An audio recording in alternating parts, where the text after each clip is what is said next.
Mayong buntag maigsuon ani ana punta karon kay ato ng harveston ang ato ang mushroom. So, inyo makita karon nga dagko na kaayo siya. So mo nga kinahanglan nga ato ng harveston basig mamukad pa ni. Kani ni gagmay pa. So pwede na ba ni siya harveston? Pwede na. Kaning gagmay daghang kay nagsunod sa mga Martes siguro ni. So ang atong harveston kini sila dagko na kana nagpadayon paghapon ng atong pag-observe sa unsa gyud ang kuan nga pasig ma-perfect na gyud nato sa sunod nga labi na sa during sa workshop. Pero nakuha na ni Brad Romy ang mga techniques o mao na ni ang resulta. So ubay-ubay na siya. Ano mo na nag-harvest mi bisan og adlaw karon kay mamukad naman ni og hulaton pa ugma kadlawon. So kay supposedly ang practice yun kadlawon harvest no. Pero decide na lang si Romy nga harveston na lang ni kay basig mamukad. So mo na ni ang resulta sa experiment pa siguro ni.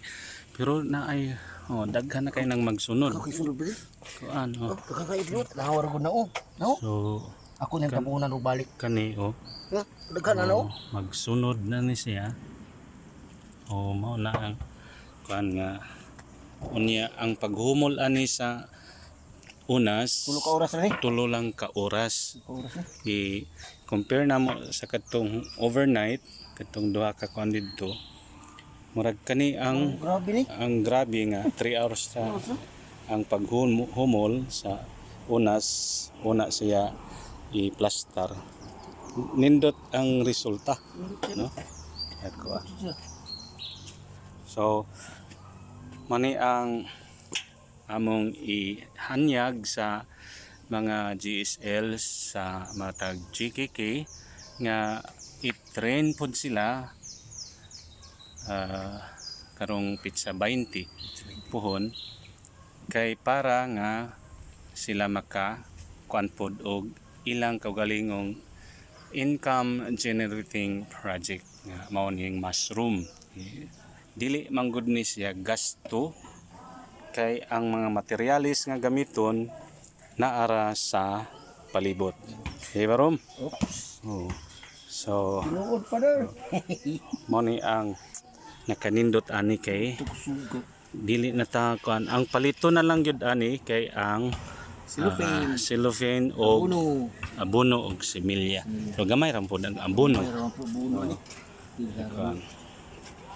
So mao ni nga at least ang parokya pinaagi niini nga program makatabang na gayud financially sa matag GKK kung sila mo avail niini nga program.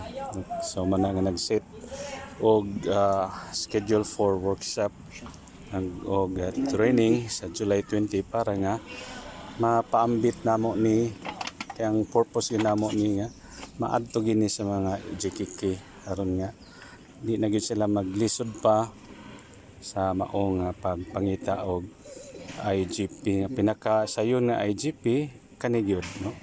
So kana grabe. Kuan.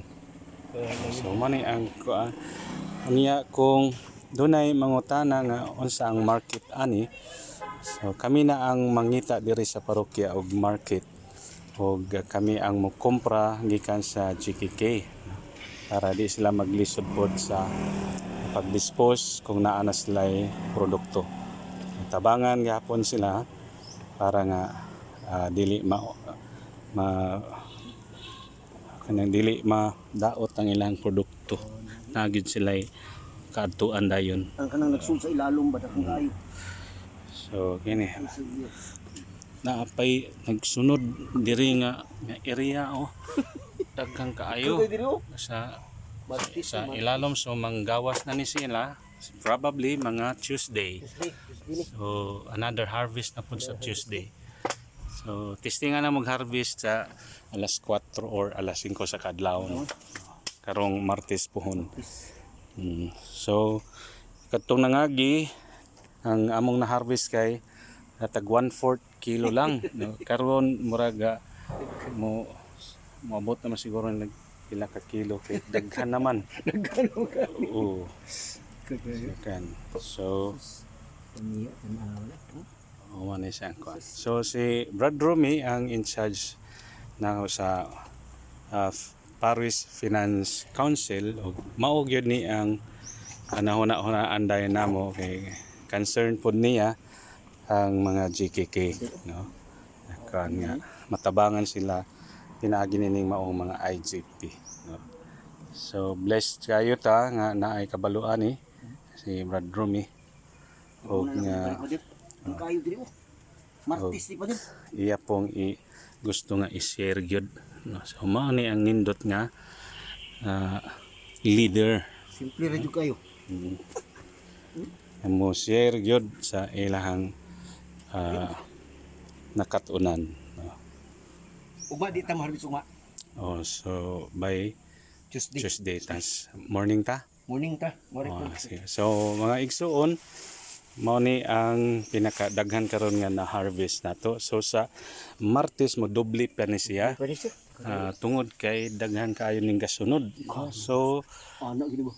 na perfect ang kadtong 3 hours lamang nga paghumol sa kining unas, no? Di awas lang eh. So 3 hours lamang ning ani na ang maong resulta. Palitag handspray pa der. Mm. Handspray pa der katong.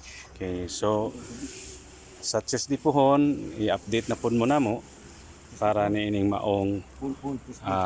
pag-harvest na pod sa atong tan-awon. I-compare na to tong pikas kung naapoy kan didto itong mga pikas nga flat kung pareha ba gyud aning gi-harvestan karon nga daghan kaayo.